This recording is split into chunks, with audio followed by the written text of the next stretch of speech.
Thank you. Presiding Officer, I welcome this opportunity to address Parliament today to provide an update on the steps taken by those working within the criminal justice system to address prosecutions in Scotland involving evidence from the Post Office Horizon IT system. In my previous statement, I confirmed that I and the Crown Office and the Procurator Fiscal Service are committed to addressing all miscarriages of justice. I made it clear to that end, work has been underway in Scotland to address this issue since 2020. This has included collaborating with the Scottish Criminal Case Review Commission to assist in identifying and referring impacted Scottish cases before the High Court of Justiciary for review. Notwithstanding the practical challenges that have been faced in identifying and assessing the potentially impacted cases due to the passage of time and limited records available, I understand that the Scottish Criminal Case Review Commission has made efforts to write to all individuals in Scotland who it's considered may have been affected by these issues and have invited them to apply for review of their case. I am pleased that individuals have come forward. At present, 6 cases have been quashed by the Appeal Court, 2 appeals are currently before the Court, and 10 cases are being reviewed by the Commission. On 30th of April 2024, Scotland's Appeal Court issued an opinion regarding the now concluded cases. This judgment endorsed the approach taken both by the Commission and the Crown in assessing the different circumstances in which Horizon evidence played a role in the original cases and in concluding that these appeals should succeed. In my previous statement, I also made it clear that as Lord Advocate, I could only seek to address miscarriages of justice within the legal framework that is available to me, and for this reason, despite what some have wrongly suggested, it is not possible for me to achieve mass exoneration of all those who have been impacted. I wish to make it clear that this was not a comment on whether I supported the concept of mass exoneration. As Lord Advocate, I have responsibility to protect the administration of justice in Scotland and uphold the rule of law. I can only use the tools which are available to me, as I have done to date. As you will recall, I committed to reviewing the Post Office's continuing status as a specialist reporting agency. I can confirm that because of its fundamental and sustained failures in connection with Horizon cases in Scotland, I have decided that Post Office Limited is not fit to be a specialist reporting agency. It is therefore no longer able to investigate and report criminal allegations directly to the Crown, and it should now instead report any allegations of criminality to Police Scotland for them to investigate.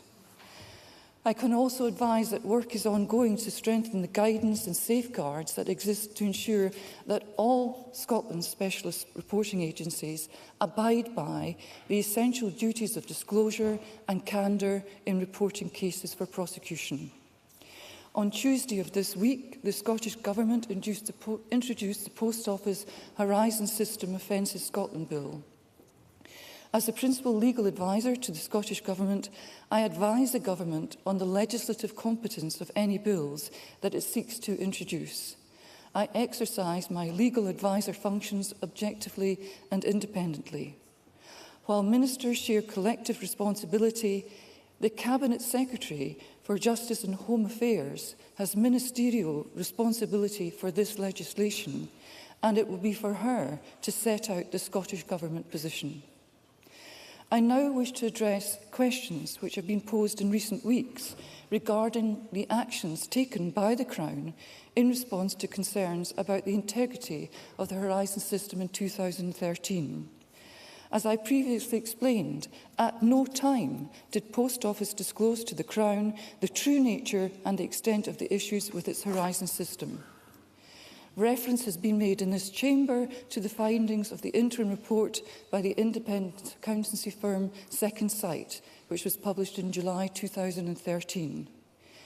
Second Sight identified 2 instances where defects or bugs in the Horizon Online system had affected 76 branches across the UK, but they concluded that there was no evidence of system-wide problems within Horizon software. These findings were endorsed in the House of Commons by the relevant minister shortly after the report's publication.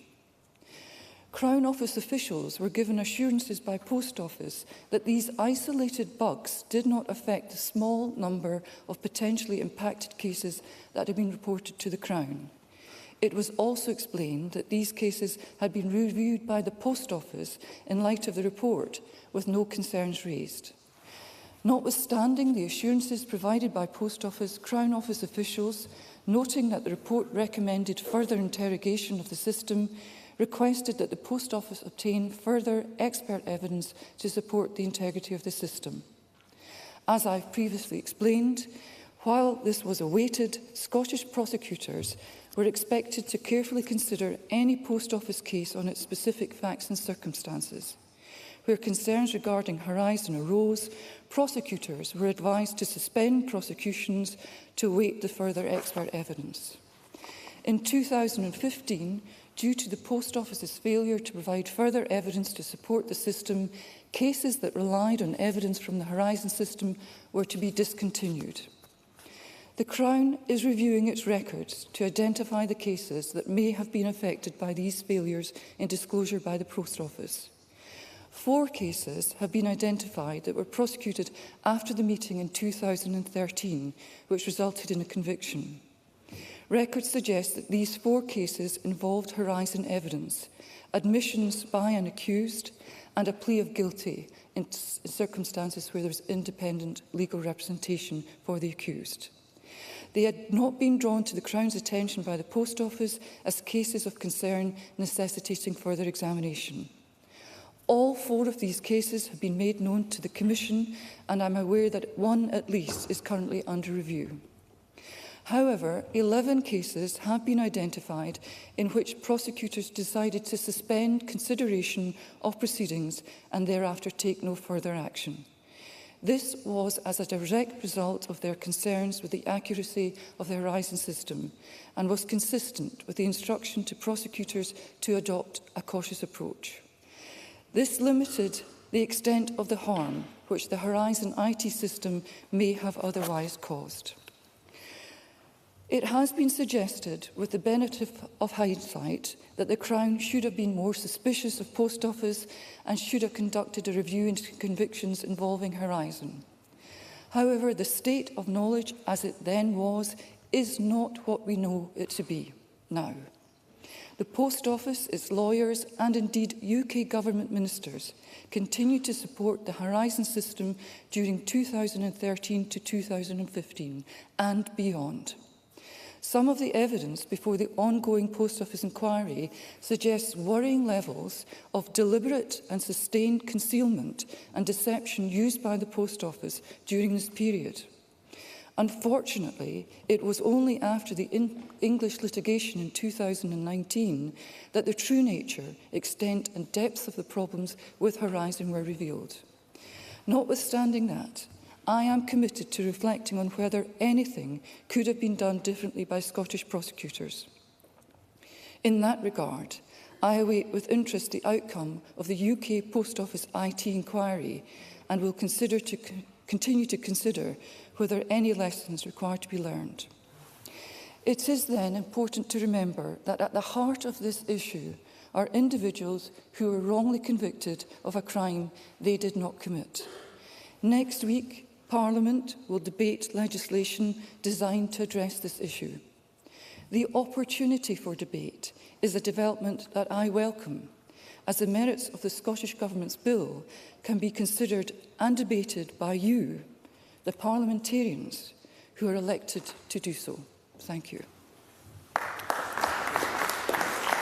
Thank you very much. The Lord Advocate will take questions on the issues arising from her statement. I intend to allow around 20 minutes, after which we will then move on to the next item of business, and I would encourage members who wish to ask a question, who haven't already done so, to press the request to speak buttons, and I call first Russell Finlay.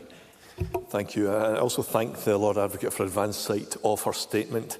Now, in January, she told Parliament, and I quote, "This miscarriage of justice is truly exceptional. Nothing similar has ever been seen before. Its facts and circumstances are unique." And I wholeheartedly agree, which is why my party has made repeated attempts for the head of Scotland's independent prosecution service to return here. And I'm therefore grateful that she has now decided to do so. In her statement, the Lord Advocate says that she has not previously opposed mass exoneration as this bill proposes. Now, that was the impression given by her previous statement in January. So I would like to ask her to use this opportunity to be clear whether or not she agrees with her Cabinet colleagues that mass exoneration is the right thing to do. My party does believe that it's the right thing to do. Now, it's also regrettable that the SNP has sought to turn this into yet another excuse to pick a constitutional fight with UK ministers. In their own words, the Scottish Government now recognises the need for standalone Scottish legislation. It's also regrettable that the Government now suggests that the passing of the Scottish bill can only happen after the UK law has passed. I would urge the Scottish Government to have the confidence in this Parliament to commit to passing this legislation before summer. We have the power to do so, and I would ask the Lord Advocate if she agrees. Finally, I previously asked the Lord Advocate if for former Lord Advocate Frank Mulholland to come to Parliament, and I ask again, should her predecessor come to Parliament, and has she spoken with him about Horizon? Lord Advocate. So I think that I will begin by addressing the issue of the question of the legislation that's before the Parliament. The Government, of which I am a member, has introduced a bill which reflects the Government's position. Like all ministers, I share that collective position. As I explained in my statement when I answered questions here in January, I addressed the proposition that I could use my authority to achieve a blanket exoneration through the courts, and I explained why it would not be possible for me to do that. Those comments have been taken out of context and held to show that I'm opposed to a legislative approach to addressing miscarriages of justice. As Lord Advocate, I exercise my retained functions, including decisions taken in my capacity as head of the systems of criminal prosecution and investigation of deaths in Scotland, independently of other ministers. In relation to legislation, my role as a law officer is to certify that government legislation is within the legislative competence of this Parliament, as it will be clear from the fact that the Government has introduced a bill and I have provided that certification.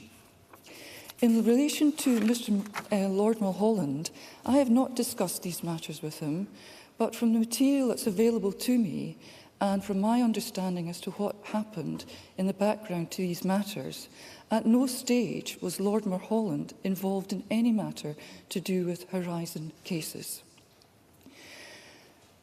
In relation to the other matter, which relates to whether or not there was a question of my attendance to wishing to come here or not, I have made it endlessly clear that I am prepared to come to this Parliament to answer questions about the functions that I undertake. I take very seriously my accountability to the Scottish Parliament for the exercise of my functions as the head of the system of prosecution. My presence here today demonstrates that. I've been very candid about the actions of the Crown. I'm absolutely committed to transparency to ensure the public's confidence in the Scottish prosecution system is retained. Thank you, Lord Advocate. We are going to have to move on. There is a lot of interest in this issue, as members will appreciate. So I think questions and responses will need to be as brief as they can. I call Polly McNeill. Presiding Officer, I'd like to thank the Lord Advocate for coming to Parliament and for the full, frank responses that she has given so far. It is clear from the current Post Office Horizon inquiry that senior Post Office officials came to Scotland in 2013 because they were concerned that Scottish Procurator Fiscals were rightly questioning the reliability of the Horizon system, and a recommendation by Procurator Fiscals at the time that all cases based on Horizon should be stopped. But after that meeting, the policy changed to a case-by-case basis. So I would like to know why the Crown Office officials were satisfied to change the policy at the time when they had asked for further evidence to support the integrity of the Horizon system that they didn't yet have. Lord Advocate, may I thank you for your letter to me this week, and in it you note that regrettably there are 4 cases that have been identified that were prosecuted after that meeting in 2013, which resulted in convictions. And you note that on the basis of those admissions or pleas of guilt. But as we know, many sub-postmasters pled guilty to avoid jail. So I think we should have all the factors fully explained so that we can learn the lessons. We need a question. But more significantly, my question is this. After 2015, why did the Crown Office not apply their ongoing duty of disclosure to all those people who had been convicted with Horizon evidence? No cases were revisited and no conviction of postmasters were written to until well after Thank you, Ms McNeill. Bates. Lord Advocate. So in relation to the question posed, I have said before that the litigation in England and Wales in 2019 was a significant turning point, as with the decision of Hamilton in 2021. It was at that point that the true extent of the problems with Horizon were fully known. Up until that point, Post Office maintained its position and continued to defend the Horizon system. Work has been underway by the Crown in Scotland and the Scottish Criminal Case Review Commission for 4 years now. And since 2020, the Crown has worked with the Scottish Criminal Case Review Commission and other agencies to identify cases affected by what steps we can take to correct those injustices. So the passage of time is recognised, but the significant turning point, rather than it being 2015, was 2019, as is clear from the litigation and the reported cases that have been made available publicly since that time. Thank you. Fergus Ewing, to be followed by Murdo Fraser. Presiding Officer, obviously some crimes that may have been committed by sub-postmasters and mistresses, such as benefit fraud or cheques fraud, probably have nothing to do with Horizon whatsoever and should not be quashed. But may I ask the Lord Advocate a question that has been troubling me and I think others since her statement to this place in January, and that is this, that in that statement she indicated that, in her view, not all Horizon cases involved miscarriages of justice. But where Horizon and the associated Fujitsu software were part of the chain of evidence that led to a conviction, then surely such evidence must be utterly tainted and discredited. And secondly, where those submasters pled guilty to such crimes, it has, I believe, been conclusively shown in the evidence to the Wynne-Williams inquiry that some such confessions and guilty pleas were extracted by improper pressure exerted by the Post Office. Lord Advocate. Can she provide a full explanation of this, please? Lord Advocate. Yes. So a very general definition of miscarriage of justice is a conviction wrongly returned against an innocent person. In some cases, it's been shown that Horizon identified shortfalls was a correctly identified shortfall. This was demonstrated by an admission of guilt, which included an explanation of why the funds were taken, what was done with them, and an independent verification of the use of those funds in the way described, with no suggestion or claim being made that the Horizon identified shortfall was inaccurate. In any such case, there can be no suggestion of a miscarriage of justice. In relation to those cases where there may be a miscarriage of justice, since I made my statement to Parliament in January, the Lord Justice Clerk, second most senior judge in Scotland, has issued an opinion of the Appeal Court on the 30th of April 2024 and advised that the court agreed with the Crown that the trial in any case or the plea in any case in which Horizon evidence was essential to conviction, whether as primary evidence or as essential corroboration cannot be considered to have been fair and has resulted in a miscarriage of justice. So this is the approach the Crown was taking and continues to take. The point about guilty pleas is an important one, because the vast majority of these cases that are coming before the Court of Appeal, and the ones that we have considered, are cases in which the accused has pled guilty, there's been an admission of guilt, and the accused individual was independently legally represented at the time. A guilty plea in those circumstances is something of an issue that requires careful consideration and the input from the Court of Appeal in order to determine whether or not to quash a conviction. The circumstances of admissions of guilt and guilty pleas are ones that are carefully considered in the whole round when the concerned are looked at in relation to whether or not there has been a miscarriage of justice. Thank you. Parliament will be aware that it allocated 30 minutes for this item of business. I'm prepared to exercise a degree of leeway, but there are further 11 members who wish to ask questions.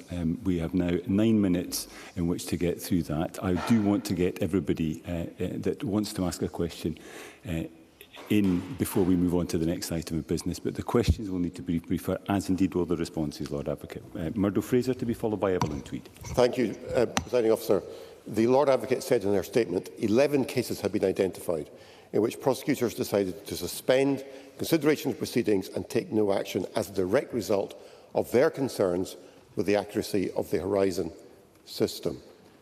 If no fewer than 11 individual fiscals were concerned about the accuracy of the Horizon system, why was this not ringing alarm bells at the top of the Crown Office and Procurator Fiscal Service?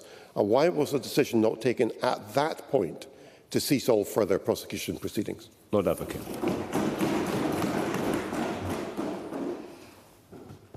I have already explained that the issue as to the extent to which the Horizon system was identified as fundamentally flawed was not identified until 2019 and thereafter in 2020, when the decisions of the English Court of Appeal and the decision in the Bates case were returned. That was a starting point for which everybody became aware of the fundamental difficulties with the system itself. Prosecutors, when they became aware of the fact that there was bugs in the system that were reported on by the Second Sight report, looked at the report, asked the Post Office about it, were given absolute assurance that there was nothing wrong with the system, there was nothing wrong with any of the Scottish cases that had been prosecuted thus far, and there was therefore no basis upon which, after the decisions were taken not to prosecute the 11 cases, but to go forward with the 4, for a full review to be done of all that had gone before. And this is consistent with the way in which the courts in England and Wales have approached the matter to date. Thank you. Evelyn Tweed to be followed by Katie Clark. It would appear from what we have heard during the public inquiry that people at the top of the Post Office have provided misleading information over the years in relation to the Horizon cases. Does the Lord Advocate share my concern in this regard, and what is her response to the evidence coming out of the public inquiry? Lord Advocate. I'm grateful for the question and, of course, share the concern. Post Office was a respected and trusted agency, and through its actions, many innocent people have suffered and had their lives ruined. Whilst the public inquiry is ongoing, and whilst appeal cases remain live in Scotland, I'm obviously limited in what I'm able to say. However, I am deeply troubled and concerned at the evidence which the inquiry has heard. The ongoing inquiry requires to fulfil its remit. I await with interest its outcome. In relation to any criminality in Scotland by any individuals within the Post Office, they will be considered through the normal process of reporting. And as you know, this issue affected the entirety of the United Kingdom, and I am committed to working closely with other agencies across the United Kingdom on that front. Katie Clark to be followed by Ruth Maguire. I was an MP up until 2015 and a member of the Select Committee that took evidence in 2015. However, like many other MPs, I was aware of the very serious concerns being raised about the Horizon convictions prior to then. Does the Lord Advocate not accept that it was clear from at least 2013 that it was unsafe to prosecute these cases, and indeed that any convictions were unreliable? Has the Lord Advocate given thought as to why the Crown Office wished to accept what the Post Office said and to prosecute so many people who had always been law-abiding when there was so much concern that there had been miscarriages of justice? Lord Advocate. I recognise the question that prosecutors could have done more earlier, and it's a proposition which relies on the benefit of hindsight. It is a professional responsibility of prosecutors to reflect upon how they have handled cases to help to ensure they do better in the future. The issues surrounding Horizon have now been the subject of detailed scrutiny within Crown Office, and nothing has presently been identified which shows that prosecutors should have dealt with matters differently. There is a public inquiry underway, and the Appeal Court in Scotland has cases under consideration. If there is anything identified in these processes which indicate that things could have been done differently, we will, of course, now pay great attention to that. Thank you. I call Ruth Maguire to be followed by Maggie Chapman. Thank you. Presiding Officer, can the Lord Advocate expand further on the reasons the Crown Office and Procurator Fiscal Service decided to stop relying on Horizon-related evidence only from 2015, and what had been expected but not supplied by the Post Office at that time? Lord Advocate. Thank you. In 2013, the Crown Office was assured by Post Office that Scottish cases were not affected, and Horizon continued to be robust. Notwithstanding these assurances, prosecutors requested that the Post Office provide further evidence to support what they were saying. Whilst prosecutors awaited those instructions being carried out, they adopted a cautious approach to these cases, which relied on Horizon evidence. In 2015, Post Office confirmed that it was not in a position to provide the evidence Crown Office had requested. On that basis, in the absence of independent evidence which demonstrated Horizon was in fact safe, a decision was made to no longer rely on Horizon evidence.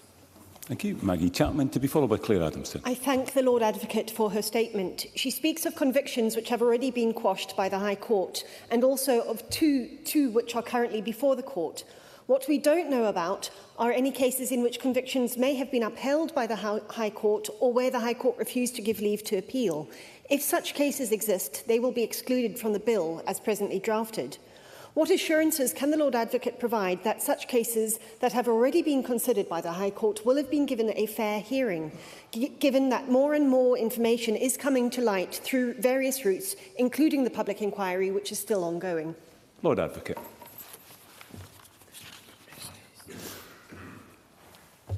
There have been no appeals in relation to these cases refused by the Court of Appeal in Scotland.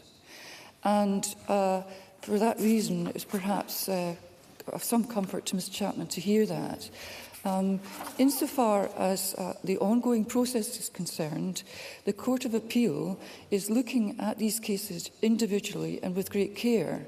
And I think it should also be made clear to those here today that the Court of Appeal in Scotland are taking matters extremely seriously. For some time now, there has been a dedicated bench listening to these cases and having many procedural hearings and being advised of how matters are progressing. This dedicated bench has set down how it considers cases should be presented and argued, and how it is, in certain circumstances, appeals should be granted. So there is some great comfort to be taken from the fact that there's been no appeals refused in Scotland, and that we have a dedicated bench in Scotland looking at these matters. All of the appeals thus far taken have been granted by the court on the basis of the Crown's concession. And in relation to the last two cases, it's quite clear that the same process will be delivered in relation to those two outstanding cases. Thank you. Claire Adamson to be followed by Alex Cole-Hamilton. Thank you very much, Presiding Officer. I note in this statement that the Lord Advocate has said that the Criminal Cases Review Commission has been involved in identifying those who may have been wrongly convicted and letters have been sent out. Can I ask how many letters were issued, how many responses have been received, and if the Lord Advocate can envisage any other mechanism by which the courts can proactively reach out and encourage, rather than the onus being on the wronged parties who are very sceptical and very scared to come forward. Lord Advocate. I think this question was asked of me previously when I gave my first statement. And there is a distinction between the roles of the Crown Office and Prosecutor Fiscal Service and the Scottish Criminal Case Review Commission in these matters. They have very distinct roles to carry out. And insofar as numbers of letters that have been issued by the Commission and the uptake of those and the decisions that they've made to refer cases, I would ask that that question be referred to the Scottish Criminal Case Review Commission. My own understanding is that every single case that's been referred to the Commission has written out to the individual or their families. But for precise detail and to be absolutely accurate, this question should be directed to the Commission. And in relation to anything else that can be done in order to assist and encourage people to come forward, I simply restate what I said before.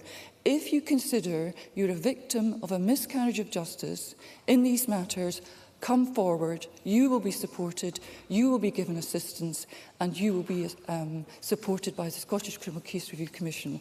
And we will do all we can to bring this matter forward to the courts, if it's the courts, or the matter will thereafter be dealt with by the legislation if it's chosen to be passed by the democratically elected parliamentarians who sit here today. Thank you. Alex Cole-Hamilton to be followed by Keith Brown. Thank you, Presiding Officer. I'm grateful for the clarity as to the role of this Parliament in making things right. We should move forward with haste.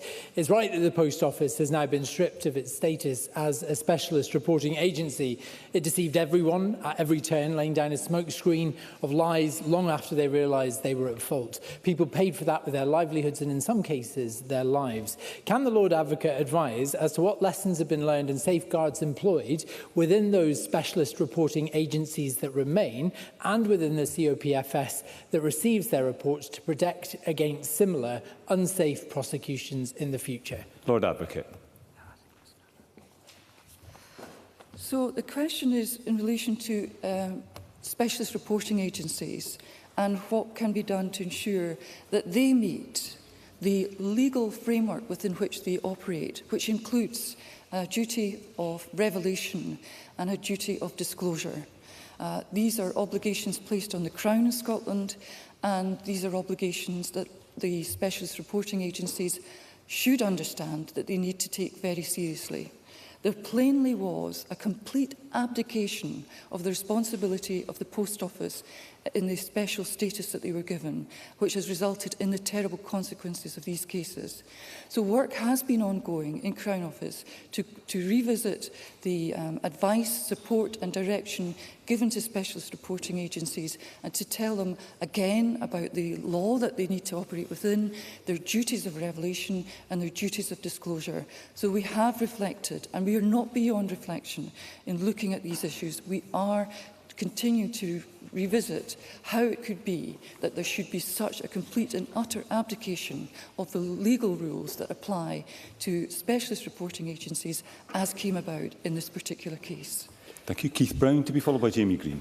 The Lord Advocate has stated that the Post Office and the UK Government, in her words, continued to support the Horizon system during the 2013 to 2015 period and beyond, and that there was, again in her words, worrying levels of deliberate and sustained concealment and deception during this period. Is the Lord Advocate able to say whether this might present a liability for the Post Office and the UK Government, separate to any agreed compensation scheme? And given that the concealment was deliberate and sustained, and that it can reasonably be said to have led to the imprisonment, traumatisation and even the suicide of some of the victims of this disgraceful deception, could this potentially result in criminal proceedings against those responsible for this deception? Lord Advocate. I'm not in a position to answer Mr Brown's question today. I think we really would need to await the outcome of the public inquiry which has been ongoing for many years now, and we need to understand what the outcome would be of any particular investigation that the UK authorities are involved in looking at the moment. I've said it should be a UK-wide investigation, and these profound issues that concern us today are issues that concern everybody across the United Kingdom. So the specific points about criminal liability or civil liability, I'm just not in a position to answer today. Jamie Green, to be followed by Michael Mara. Thank you, Presiding Officer. Of course, the Post Office is guilty of the most egregious failures in this whole sorry saga. But let's not forget, it was the Crown in Scotland who prosecuted people here. Given that, can I ask, particularly in the absence of Police Scotland's involvement in this, of any evidence gathering or assisting the Crown's prosecution, why the Crown took or sought no evidence contrary to that which was offered by the Post Office, and why technical evidence which ultimately led to prosecutions went unchallenged and was simply taken at face value, given the disastrous consequences of doing so? Lord Advocate. I think I've already explained that this Post Office Limited had been a specialist reporting agency in Scotland for a significant period of time, over many, many, many decades. It was a highly respected institution, and one in respect of which it was given UK-wide recognition. The Crown Office is not an investigating agency. The Crown Office relies on specialist reporting agencies to report cases in under a duty of disclosure and revelation. The Crown were entitled to take at face value the evidence submitted by Post Office and the assurances that were repeatedly given to the Crown as to the situation with Horizon evidence. I've said before that in 2013 that Crown Office were assured by the Post Office's legal team that included barristers and professional lawyers working with Post Office legal team that they had looked at all of the Scottish cases and there was no difficulty with any of them at all. Thank you. Michael Mara, to be followed by Craig Hoy. I am glad that the Lord Advocate has begun to change her tune slightly on the position regarding specialist reporting agencies. On her last appearance in the Chamber on the 16th of January, she insisted that the Crown Office must be able to continue to trust without question the evidence of all such agencies above the citizens of Scotland, armed with readily available evidence as to the lack of reliability of those reporting agencies' evidence itself. So can Parliament have faith that a letter reminding other agencies of their duties is sufficient to prevent a repeat of the circumstances where the voice of the establishment automatically trumps the voice of the citizens? Lord Advocate. I did not say what Mr Mara said I said. I refute that completely. And I have repeatedly said this. I'm deeply troubled by what has occurred. I hope the statements that I've made give reassurance that prosecutors have never sought convictions in the knowledge that Horizon was unreliable.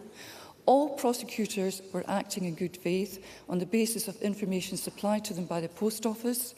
I know innocent people have suffered, people were convicted when they should not have been, and people were forced to live for years with injustice. The responsibility for that lies with the Post Office and their repeated failures, but I have previously apologised as head of the System for Prosecution of Crime, which the Post Office is part of in Scotland, to the people who have suffered as a result of this scandal. And I continue to expect specialist reporting agencies who are given the confidence of that appointment by the Crown in Scotland to meet their legal obligations in relation to their duties of disclosure and revelation. And I think I've also explained earlier on today that we've revisited and reflected on the need to provide further direction and support for specialist reporting agencies and remind them of what the law requires them to do, if indeed they require to be reminded. Thank you. And briefly, Craig Hoy. Thank you, Deputy Presiding Officer. Speaking in this chamber in January, the Lord Advocate said without qualification, and I quote, "Not every case involving Horizon evidence will be a miscarriage of justice, and each case must be considered carefully and with regard to the law." In what way can this very clear statement be taken out of context? Lord Advocate. Well, I think I did say that, and that is absolutely right. And what I was explaining was, as Lord Advocate, with ministerial responsibility for the Crown Office and Prosecution Service, what it was that I could do in the context of the available mechanisms. I couldn't give a blanket exoneration through the mechanisms of law available, and I could only explain what it was that I could do in conjunction with the Scottish Criminal Case Review Commission and the Court of Appeal to remedy any miscarriage of justice. And that is what I explained. It's not, the explanation is completely right. It's not out of context. And I never at any point made any comment on the proposed legislative option that is now before this Parliament. It is, in fact, open to us to understand that you can deal with miscarriages of justice through our existing court system. That has been the view expressed by many eminent members of the legal profession, including the former Chief Justice of England and Wales in the recent debate in the House of Lords. But there are other options, such as legislation, and it's for the Government and Parliament to develop the policy to be implemented. The Lord Advocate does not offer a view on policy, nor have a vote. I am a law officer. It is not part of my function. It is for this Parliament of democratically elected members to choose between the available options, and that's what they're being asked to do. Thank you, Lord Advocate. That concludes the statement. There will be a brief pause before we move to the next item of business to allow front benches to change.